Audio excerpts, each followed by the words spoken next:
আপনার বাড়ির বারান্দা, জানালা কিংবা ছাদের কোণে যদি পাখিরা বাসা বাঁধতে আসে, জানেন এটা শুধুই একটি ঘটনা নয়, বিশ্বাস, প্রকৃতি আর শুভ শক্তির একটি বার্তা। আজকের ভিডিওতে জানব বাড়িতে পাখি বাসা বাঁধলে আসলে কি হয়। পাখি হল প্রকৃতির সবচেয়ে শান্ত প্রাণী। তারা কখনো অকারণে কোনো জায়গা বেছে নেয় না।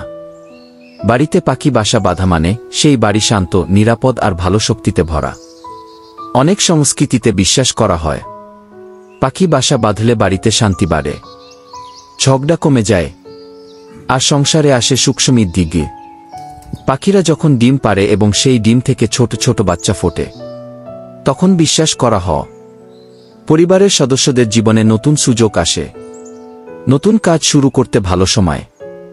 আর যে বাড়িতে পাখি সুরক্ষিতভাবে বাচ্চা বড় করতে পারে, সেই বাড়ির উপর প্রকৃতির আশীর্বাদ থাকে।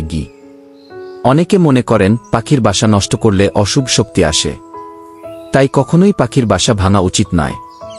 তারা চলে গেলে পরে জায়গা পরিষ্কার করে নেওয়া যেতে পারে। শুধু বিশ্বাস নয়, বাস্তবেও বাড়িতে পাখি বাসা বাঁধা উপকারী। বাড়িতে পোকামাকড় কম হয়, পরিবেশ থাকে শান্ত, আর শিশুরা প্রকৃতিকে কাছ থেকে জানতে পারে। তাই আপনার বাড়িতে যদি পাখিরা বাসা বাঁধে, ভালোবেসে তাদের থাকতে দিন, কারণ প্রকৃতির এই ছোট অতিথিরাই আপনার বাড়িতে নিয়ে আসে শান্তি, সুখ আর পজিটিভ এনার্জি।